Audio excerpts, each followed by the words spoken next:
Este domingo llega el gran momento de la instalación del Papa León XIV como oficialmente pontífice formal de la Iglesia. Ya lo es, pero esta ceremonia de instalación que ustedes pueden ver por televisión o pueden seguir por radio es muy emotiva, llena de simbolismo. Y el camino a esta instalación, hemos visto que el Papa ya ha tenido gestos iniciales que son realmente entusiasmantes. Para mí, el más importante tal vez es el hecho de que él está dispuesto a apretar el botón de reiniciar con el trabajo que hay que hacer en términos de trabajar por la unidad de la Iglesia. Su lema episcopal era el de ser unos en quien es uno, y lo ha mantenido como lema de su pontificado. Y creo que todo lo que ha ido haciendo, como sus gestos, por ejemplo, ir a visitar al santuario a la Virgen del Buen Consejo, un santuario encargado a los agustinos desde hace siglos, pero que tiene esta devoción especial, ¿no? La Virgen en la advocación del Buen Consejo, algo que es tan importante para alguien que está a la cabeza visible de la Iglesia, tener el buen consejo, la sabiduría. Ah, Celebró la misa del 13 de mayo de la Virgen de Fátima con sus hermanos agustinos, ahí en el Agustinianum, que está justamente al frente, digamos así, del Vaticano, la comunidad más cercana al Vaticano de todas las que están en el área. Y además ha dicho cosas muy edificantes, impresionantes y con efectos prácticos. Y por eso tengo un gran entusiasmo por este pontificado, un entusiasmo creciente, y el deseo sinceramente que tenga éxito. Deseo sinceramente que tenga éxito. Y quiero explicar algo que para algunas personas les parece contradictorio y que ha llevado a que algunos, incluso comentando en redes sociales, cuando yo hice mi primer punto de vista sobre el Papa León XIV, hablé de mi deseo justamente de que tuviera éxito, mi deseo de ver las diversas cualidades que estaba presentando y cómo había que darle la oportunidad para que él se defina a sí mismo y no tratemos de definirlo por las cosas que haya podido hacer, haber hecho o dicho antes, ¿no? Y el hecho de que yo haya publicado en mis redes sociales varias preocupaciones que habían respecto del entonces cardenal Prevost y la manera como había manejado con aparente negligencia algunos casos de abusos de menores, de abusos sexuales de sacerdotes, eh, me decían que yo era hipócrita al haber participado de una, entre comillas, campaña contra el cardenal Prevost y después celebrarlo como pontífice. Quiero explicarles, hermanos, que si para alguien eso es hipocresía, ya tiene un prejuicio y no puedo hacer nada respecto de eso. Los que no me consideran un ser humano que trata de ser católico y leal a la Santa Madre Iglesia, sino que creen que soy un villano, nada les va a hacer cambiar de opinión, ¿no? Pero explico cuál es mi posición. Mi posición es que cuando habían 133 cardenales de quien elegir y el, eh, había alguno de ellos, Prevost o cualquier otro, que tenían siquiera una mancha de sospecha de haber manejado de una forma no suficientemente competente, no ideal, cualquier caso de abusos sexuales, era mejor nombrar a uno que no tuviera esa mancha, porque los abusos sexuales han sido la crisis más grave que ha sufrido la Iglesia en los últimos 100 o 150 años, podemos decir perfectamente. Entonces, este es algo que tiene que ser enfrentado con alguien que tuviera la máxima credibilidad posible. Cuando fue escogido el cardenal Prevost, a pesar de mis críticas, ¿no? Como papa, entonces ese es el papa y hay que desearle lo mejor. y hay que tratar de ayudarlo y de que avance para adelante de la mejor manera posible. Y esa es la razón por la cual, además de que cada vez me siento más inclinado a apreciar a la persona de este Papa, no solamente su magisterio y su autoridad pontificia como Papa. He mantenido mis comentarios críticos en mis redes sociales, es porque yo no tengo ninguna intención de quedar bien con el Papa. No sé si el Papa siquiera me conoce, pero si alguna vez me conociera, quisiera que tuviera una buena impresión de mí como hijo de la Iglesia, o que supiera por lo menos de mi lealtad como hijo de la Iglesia a él como pontífice. Y sin embargo, no me avergüenzo, no me arrepiento de haber criticado su posible nombramiento por esas acusaciones. No me parecían las más graves que enfrentaba un cardenal, pero él era alguien que iba cada vez más perfilándose para ser pontífice y lo terminó siendo. Y yo sigo creyendo lo mismo. El mejor pontífice es el que nos nombra el Espíritu Santo.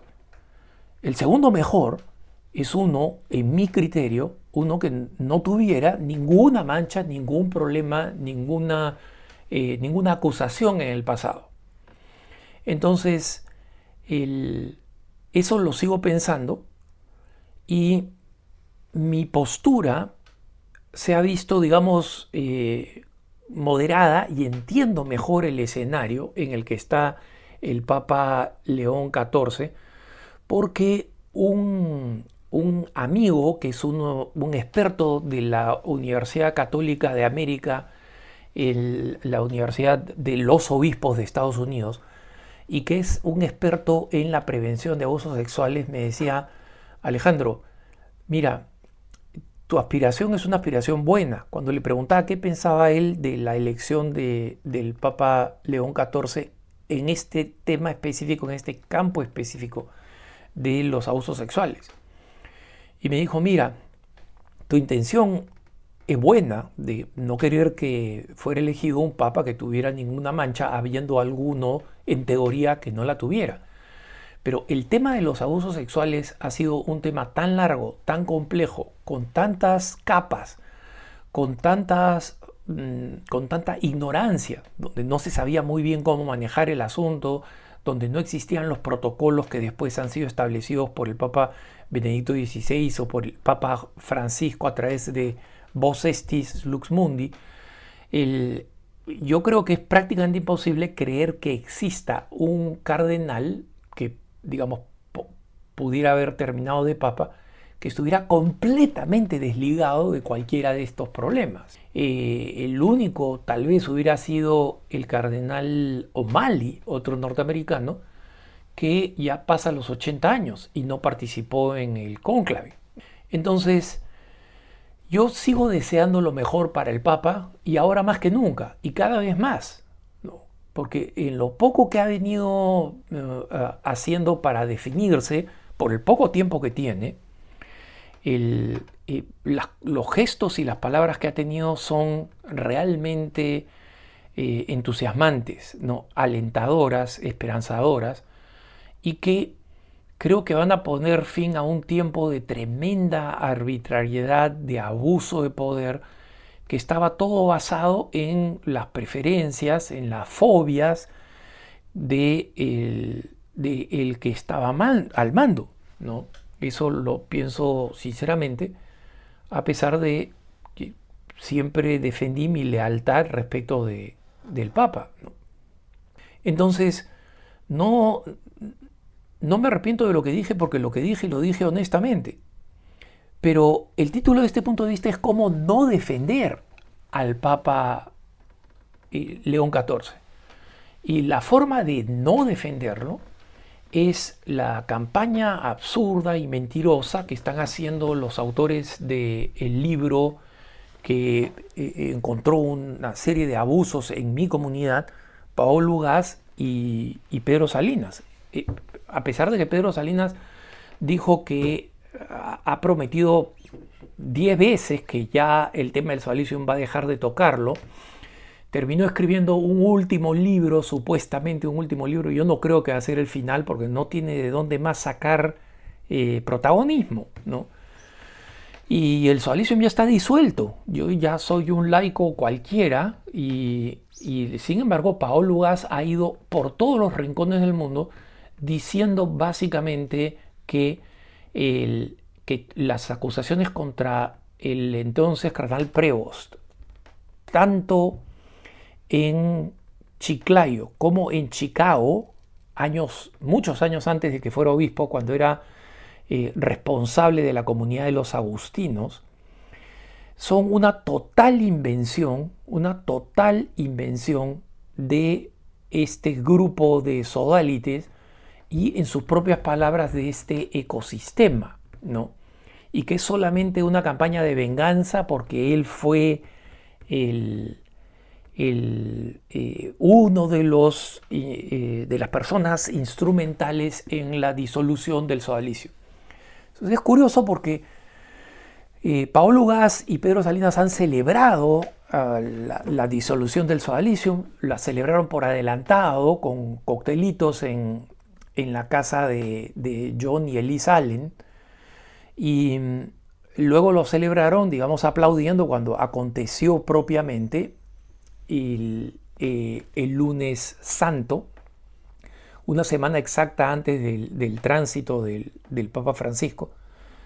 Y sin embargo siguen diciendo que esa es la razón, que esa es la venganza. Y los medios, ya sea simpatizantes a ellos o medios que no saben qué cosa es el sodalicium, Christiane Evite, ¿no?, el Washington Post, etc., han recogido esta versión sin siquiera cuestionarla, ¿no? Pero resulta, hermanos, que el sábado, después de haber sido elegido el Papa León XIV, 5 medios de comunicación completamente diferentes y completamente seculares, entre ellos destaco Associated Press y destaco el periódico de izquierda inglés The Guardian. ¿Por qué los destaco? Porque Associated Press es la agencia de donde toman las noticias muchísimos periódicos alrededor del mundo en distintos idiomas, ¿no? Es la agencia de noticias más grande del mundo. Y ellos recogieron una nota de prensa ¿de quién? Del sodalicium, una nota de prensa mía, una investigación hecha a escondidas por la institución ya muerta. No. Publicaron una tremenda nota de prensa del grupo SNAP, ¿no?, que es un grupo, una asociación de víctimas de abusos sexuales que tiene muchos años en Estados Unidos, y que ya hace 3 años había enviado una carta al Papa diciendo que tenía que sancionar a los cardenales Blase Cupich de Chicago y al cardenal Robert Prevost por casos que sucedieron en Chicago y también en Chiclayo. Entonces, fue el grupo SNAP el que hizo esta denuncia. Y el sábado, cuando aparecieron estas 5 noticias en importantes medios internacionales, esa noticia fue no coordinada por Alejandro Bermúdez. Si ustedes creen que Alicium coordinó con SNAP, pues les digo que SNAP fue una de las organizaciones que fue a protestar, de Paolo Ugaz y de Pedro Salinas, que fueron a protestar a Filadelfia queriendo que la diócesis se deshiciera de un hermano de la comunidad que supuestamente estaba acusado de haber sido cómplice de abusos. Ese hermano nunca lo había sido, pero por la presión de SNAP, el arzobispo de Filadelfia pidió a este hermano que saliera de la diócesis y ese hermano terminó saliendo de los Estados Unidos. O sea que decir que nosotros estamos coludidos con SNAP o que manejamos SNAP, una institución muy grande con capítulos en todo Estados Unidos, el pensar que están coludidos con nosotros es, pues, o sea, un sueño de opio, ¿no? Es una invención. No es imposible en el cerebro de Paolo Ugaz y de Pedro Salinas que yo creo que han perdido el sentido de sus propias invenciones con la realidad. Ellos inventaron este mito y ahora lo creen, sinceramente lo creen, ¿no? Y la segunda razón por la que he destacado The Guardian, porque The Guardian, este periódico británico, recogió esta noticia de Snap, la publicó criticando al Papa ya elegido. Yo nunca he criticado al Papa después de que el Papa ha sido elegido. Y resulta que el esposo de Paola Ugaz es el corresponsal de The Guardian para América del Sur. Entonces, cuando Paola Ugaz culpa de toda esta campaña al muerto Sodalicium y a mí como el más perverso de todos, y en sus propias palabras, mi ecosistema, nuestro, entre comillas, ecosistema, ¿su esposo está en el ecosistema? Yo llamo a su esposo y le digo, oye, publica esto que queremos atacar al cardenal Prevost. Entonces, lo mejor es dejar que los hechos hablen por sí mismos, número uno, y que en base a los hechos, que el Papa hable por sí mismo. Porque cuando Paola Ugaz repite el mismo cuento con variables, porque claro, el que miente, como dicen los españoles, para mentir y comer pescado hay que tener mucho cuidado. Y cuando uno miente, reinventa cosas. Entonces, si uno lee todas las entrevistas de Paola Ugaz y toda la versión que ha dado de cómo el Sodalicium es el perverso, o cómo un canonista supuestamente contratado por el Sodalicium, se refieren al padre Coronado, que nunca ha estado vinculado con el Sodalicium, Paola Ugaz pone como ejemplo, imagínense, un ejemplo de cercanía geográfica es suficiente para decir que está conectado al Sodalicium. Ella dice, sí, el Sodalicium tiene una presencia muy bastión en Denver. No sé qué entenderá por bastión. Tenemos comunidades más viejas y más grandes, teníamos en otras partes del mundo, mucho más grandes. Y en Estados Unidos estábamos en Denver y en Filadelfia. Entonces dice, sí, este sacerdote estaba también en el estado de Colorado, en Colorado Springs. Breaking news para Paolita Ugaz. Colorado Springs es otra diócesis. Es una diócesis que está al sur y bien al sur de donde está Denver. Colorado Springs es el sur de la diócesis de Colorado y Denver es al norte, a unas cuantas millas de la frontera con el estado que está al norte que se llama Wyoming, ¿no? Y en Colorado Springs es una diócesis donde el Sodalicium nunca ha estado, ni siquiera ha ido a hacer apostolado, ni nada, ni tenía agrupación, ni nada por el estilo, nunca, cero el contacto con la diócesis de Colorado Springs, donde trabajaba el padre Coronado, era cero. Entonces, como el padre Coronado fue uno de los que hizo la denuncia, bueno, y después fue prohibido de ejercer el derecho canónico y luego fue reducido al estado laical o eliminado del estado sacerdotal en tiempo récord, ¿no? Lo vincula por el Sodalicium porque trabajaba en Colorado Springs y porque dice que estaba vinculado con el Sodalicium, nunca lo prueba, insinuando que alguna vez estuvo pagado por el Sodalicium, nunca estuvo, jamás.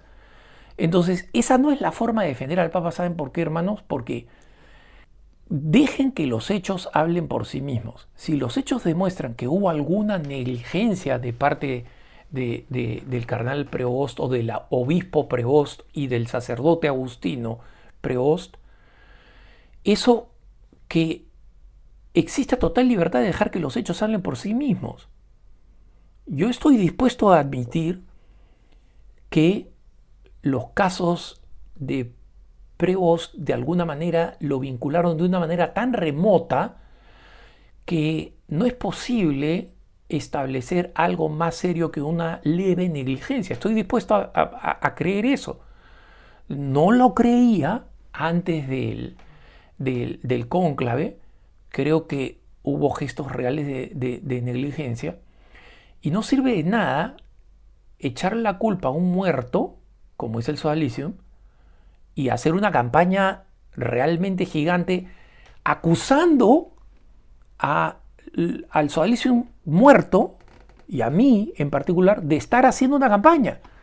Cuando Paolo Ugaz ha estado sistemáticamente yendo de un lado a otro, es más, vino acá a Roma y fue a la sala de prensa, no como periodista, fue como entrevistada, fue como activista, para que le entrevisten y para hablar de eso.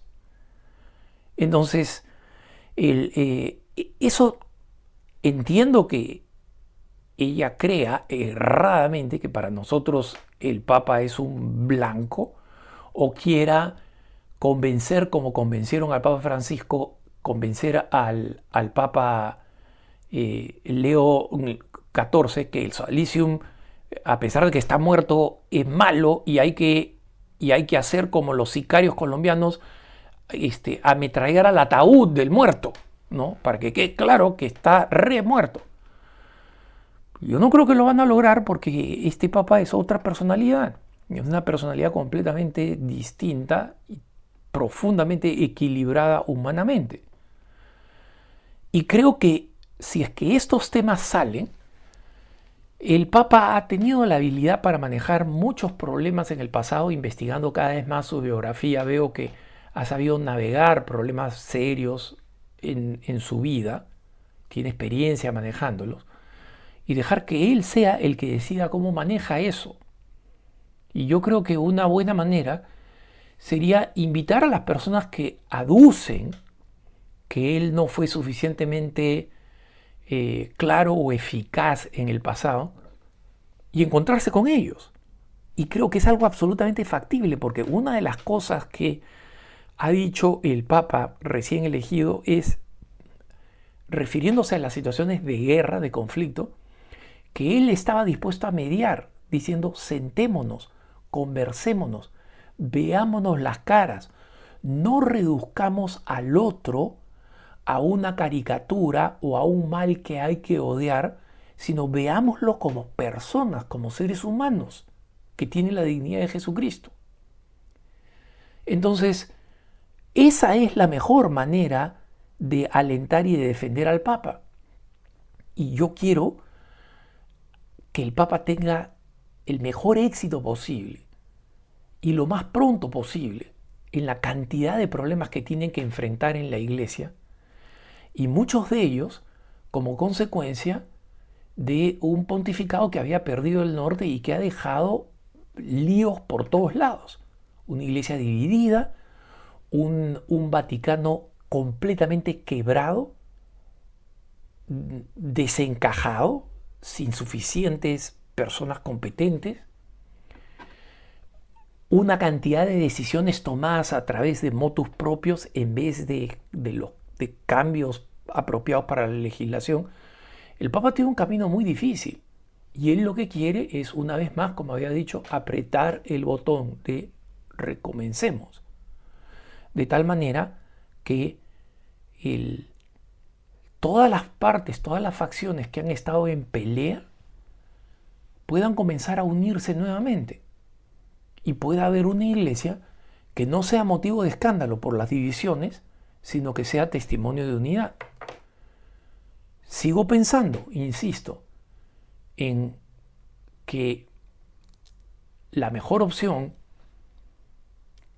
tenía que ser alguien que tuviera la total autoridad ante el mundo, no solamente ante la Iglesia, para poder manejar estos temas. Personalmente creo que este Papa, a pesar de todo y de las cosas que yo he dicho y de las que no me arrepiento, porque lo hice con buena fe, no como parte de una campaña. Nunca promoví un candidato y nunca critiqué a uno solo como cardenales. Sigo pensando que hay que defender y apoyar a este Papa, pero con una categoría y con unos criterios de fe, y no con la visión mundana de tratar de aplastar a alguien, de crear un enemigo de paja y después encenderle fuego cuando los problemas son reales. Que Dios bendiga al Papa y que tengas un buen día.